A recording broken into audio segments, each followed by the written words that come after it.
Okay, merci. We're gonna start in a sec. Merci, merci. Ça va? Ça va bien.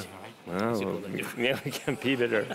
I've never felt better. All right, Ruben, let's start by a very simple one. How is it the second time around? You know, someone said out there, first time, it can be an accident, but second time, then it's like, okay, wow, this is, yeah. I mean, you're part of a history of cinema. That's just how it is when you win the Golden Palm 2 times. When you win it 1 time, but then when you win it 2 times, then, of course. It's a small circle of people. It is, it is. And not bad names. No, exactly, yeah. Is it true that the party to celebrate the Palme d'Or will be on the cruise ship outside the Palme? Yeah, and we're going to blow it up in the end. All right, I think we got a lot of questions, so let's start with this gentleman over there. Jan-Olof Andersson from Aftonbladet, Sweden. Hi. Hi. And congratulations. Thank you. It became like last time, film after film after film won prizes. What were you thinking? And how are you going to celebrate tonight? You know, it was interesting because the first time I was invited to the award ceremony, it was my first time in competition. So then you were like, how to say, completely new boxer going up in the ring, and I couldn't really enjoy what was happening. It was a surreal moment. And this time I felt I'm with friends, I'm with the crew. We have had a great, great screening last Saturday, and I was so happy about that. So I would be happy about any of the prizes, and I was just happy to share this post-pandemic festival that have been great. And I'm going to celebrate it. We are going to just have first of all, have fun together with other directors. It was a very positive and vital feeling to the festival, and to see people like Lucas that was here just before I came in, and a younger generation that is coming with energy to the cinema culture. It's going to be great to spend time with them. And then I'm going to go home to my 8-month-old boy that is sleeping up there somewhere in an apartment, and take care of him, change diapers, and go to bed. We got a question over there. Hello, Ruben. My name is David Cuevas. I'm from Canada. First of all, congratulations. Your film is incredible. It's deeply funny, deeply smart. It's got all the ingredients for a masterpiece. My question is actually something about your repertoire as a whole. In 2011, with your film Play, the film commences in a shopping mall. In 2014, you made Force Majeure, which is set in a ski resort. In 2017, you made The Square, which is set in an art gallery. And now, with Triangle of Sadness, your film is set in a yacht. My question is all about location. All of these films I've previously mentioned have a very distinct location intertwined with the narrative of the film, both critical condemnations of modern-day capitalism. My question is, how does location take place in the writing process? What comes first, the chicken or the egg? Thank you. Thanks for your question. You know, when I was in film school, 98 to 2001, I felt a little bit like that art house cinema became a little boring and posing, that it was a genre in itself, and we're dealing with important topics in a very serious way. And I was inspired of Lina Wertmüller and Buñuel, for example, that did wild, entertaining movies at the same time that they were dealing with important topics, and really wanted to talk critically about the times that we are living in, and so on.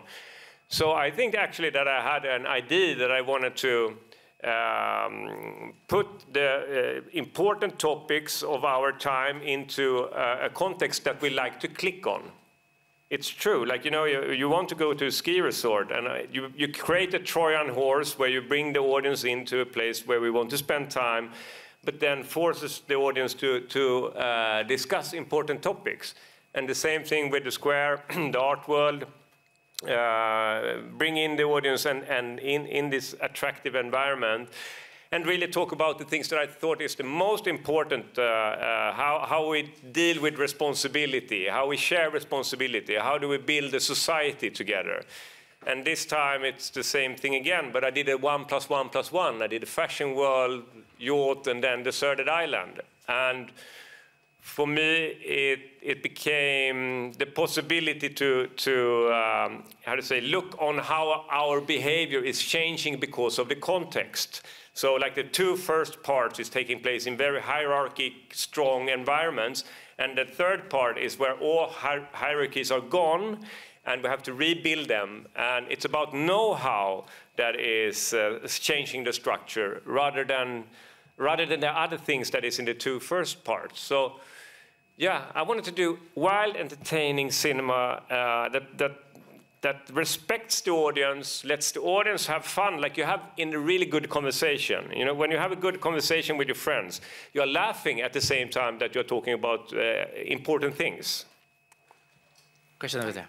Hi, Ruben. Congratulations. Anthony D'Alessandro from Deadline Hollywood. Quite often when films leave the festival, they'll get edited. And given that this is going out for theatrical distribution, are you planning to cut anything from the film? I have 3 cuts or something that I want to do, but actually make it longer in these 3 places, because there were some things like turning points that was cut away during the editing process. So no, make it longer and richer. That's what's going to happen when it gets to the cinema. A lady in the third row. Hi. I'm Suparna from Rolling Stone, India. My question is about that shit and vomit scene in the film, which you could have ended that scene whenever you wanted, but the scene goes on and on. So I wanted to understand what was the effect you were aiming for you know, dragging the scene in a good way. Yeah, thank you. No, I think that if you deal with explicit topics like that, if you just do it a little bit, you never reach anywhere. But if you go further than the audience can expect, then something will happen. And my plan was basically that maybe in the beginning we will like how to say, a part of us will enjoy to see these rich people then suffering from this seasickness. But I wanted us also to shift and say, please save them, they've had enough. Helen, do you have a question? Hi, Helen from Australia. You've taken on the fashion industry here, the art world in the square. What are you going to take on next?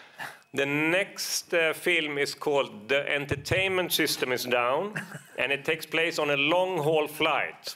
So just after takeoff, the crew realizes, oh, the entertainment system is down. So they ask for a permission to do an emergency landing because they understand how dangerous this is in our times. But they are not allowed.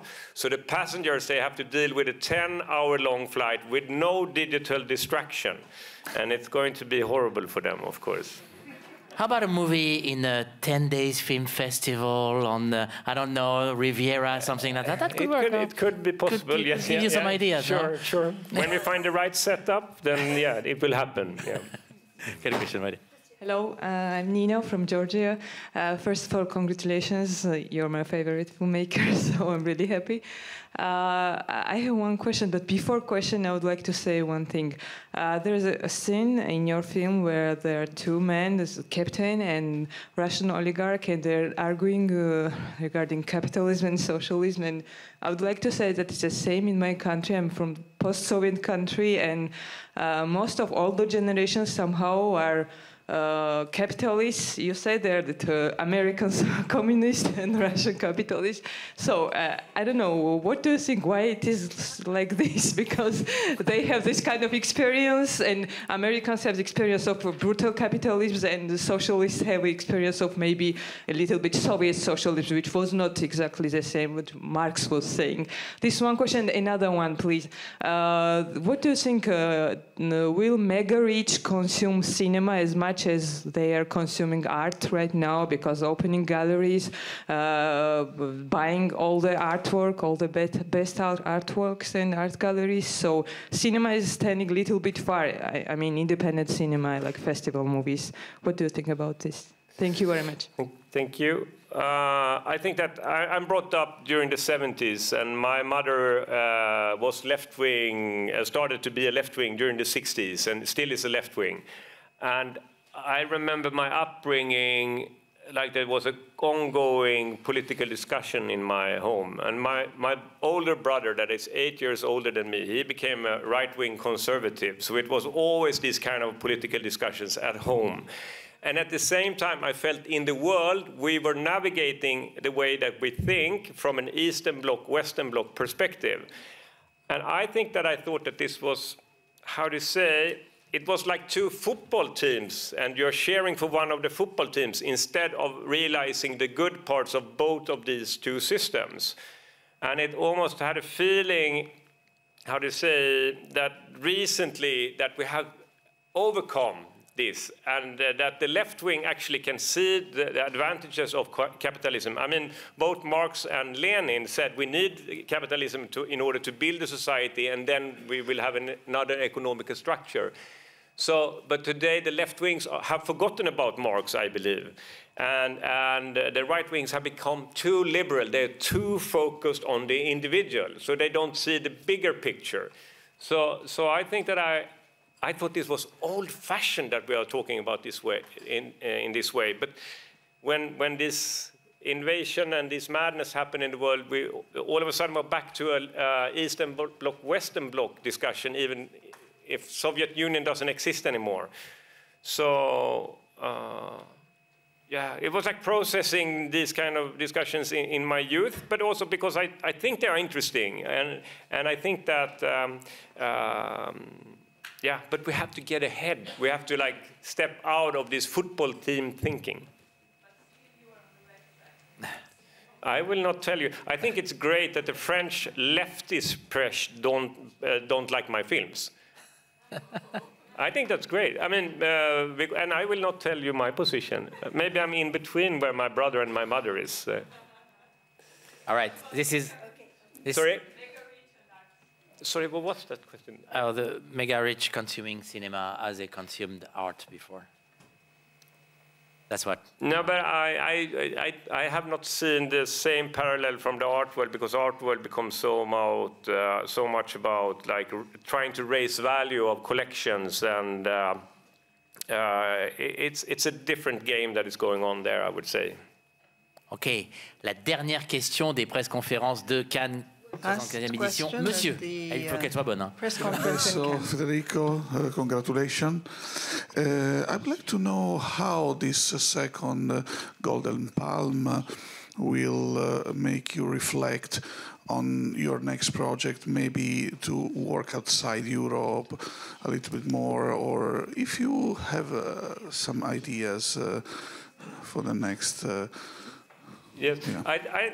I really want to stay in Europe, because I think that European cinema have a tradition that is very important, and Cannes is such a big part of that tradition, that when you're dealing with cinema, you do a film because you want to change things.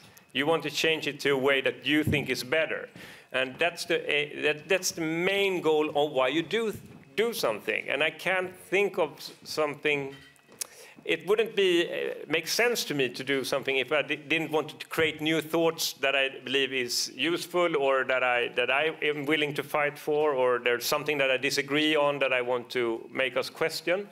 And that is the standpoint of European cinema for me. So I will stay in Europe. Maybe we will use some American money to do European films.